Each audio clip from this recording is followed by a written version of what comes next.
नमस्कार. नमस्कार दादा, आज बार्डी वावेचं मैदान होती, परंतु आज असं वाटलं होतं की कुठेतरी बार्डी वावे मैदानाला कमतरता भासेल, पण आज मैदानाने दाखवून दिलं की का मैदानाला का आपल्या सांगतात की लोकप्रिय मैदान किंवा एक आपल्या मैदानाला गोरगरिबांचं आवडीचं मैदान का म्हणतात. काय सांगाल दादा आजच्या मैदानाबद्दल? आजच्या मैदानाबद्दल प्रथमतः मी सर्व गाडा बालकांना एकदम मनापासून धन्यवाद. आजच्या मैदानाबद्दल सांगायचं म्हटलं तेवढं कमीच आहे. आजच्या मैदानाबद्दल जे आलेले गाडा मालक असतील किंवा बैलप्रेमी असतील त्यांना मी मनापासून धन्यवाद मानेल, त्यांचे शतश आभार करेल की आजच्या मैदानामध्ये त्यांनी उपस्थित राहून आमचं मैदान सुसज्ज केलं. आणि ज्या मैदानाची कुठेही चर्चा नव्हती, मी तुम्हाला मागच्या मुलाखतीमध्ये सांगितलं होतं की आमच्या मैदानाची जरी चर्चा अगोदर नसेल तर मैदान झाल्यानंतर 100% आमच्या मैदानाची चर्चा होईल, कारण आमच्या मैदान हा आम्ही करून दाखवलं, मैदानाचं नियोजन करून दाखवलं आणि बैलगाडा मालकांनी आमच्या मैदानाला येऊन हजेरी लावून आमच्या मैदानाची शोभा वाढवली. त्याबद्दल मी पुन्हा एकदा गाडा मालकांचं मी पुन्हा एकदा मनापासून आभार मानतो.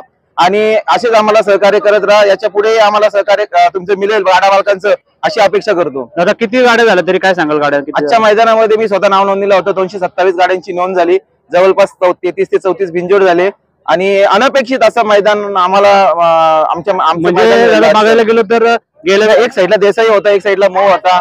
दोन्ही मैदानांची ऍडव्हर्टाईज मोठ्या प्रमाणात होत होती आणि आम्हाला पण डाऊट होता. आम्हाला वाटलं आमच्या मैदानावर 120-130 गाड्या होतील, कारण दोन्ही मैदानांची जागा तेवढ्या मोठ्या प्रमाणात होती. त्या प्रभागातले गाडा मालक त्या मैदानाला जाऊन भेट देत होते. हा बैल घाटावरून इथे उतरला, हा तो बैल तिथून उतरला, इथे या मैदानात उतरलाय. त्याच्यामुळे आम्हाला दोन्ही साईडला एवढ्या मोठ्या प्रमाणात बैलगाडा मालकांची ऍडव्हर्टाईज होत होती आणि असं कुठेतरी आम्हाला पण वाटत होतं. सरदार शेठ पण मला बोलत होता की आपल्याला मैदानाला कुठल्या प्रकारचा लोड येणार नाही, काही चिंता करायची गरज नाही. मी सरदार शेठला बोलत होतो का काय आता जे होईल ते होईल, आपण मैदान तर पुकारलाय. बऱ्याच जणांचं फोन आले होते, पण आम्ही सुद्धा परमिशनला मैदान टाकल्यामुळे परमिशन आमची हातात येत होती आणि मग कुठेतरी मग कॅन्सल करण्याचा प्रश्न येत नव्हता. आम्हाला फोन आले बऱ्याच जणांची बाबा मैदान रद्द करा आणि त्यामुळे सांगितलं बाबा या मैदानामध्ये परमिशन झाली त्यामुळे मैदान कॅन्सल होऊ शकत नाही. कॅन्सल करणार होतो, परमिशन नसती आली तर आम्ही मैदान कॅन्सल करणार होतो.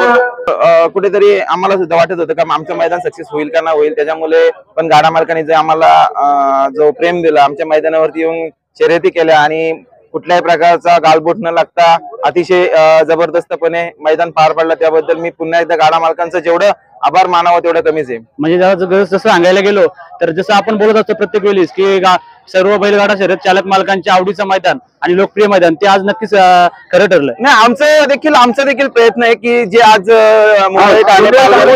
त्याबद्दल मी आभार मानतो.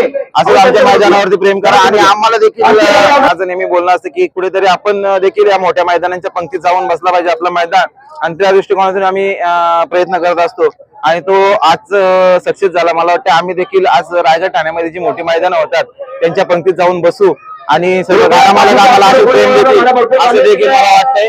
त्याबद्दल मी त्यांच्या गाडा मालकांचं शतश आभारी आहे. धन्यवाद. आवडीचं मैदान बार्डी नक्की ठरतं आणि आज खऱ्या अर्थाने सर्व प्रेक्षकांनी ते दाखवून दिलं, याबद्दल सर्व प्रेक्षकांचं खरंच मनापासून आभार. धन्यवाद.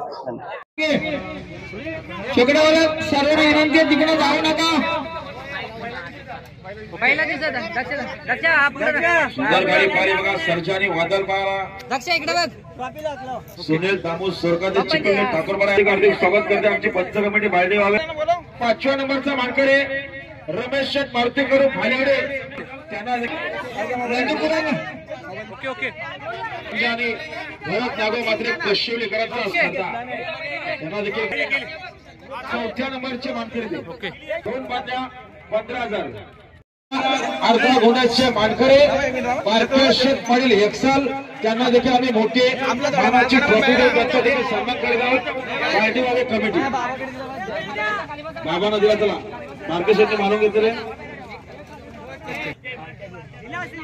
अजय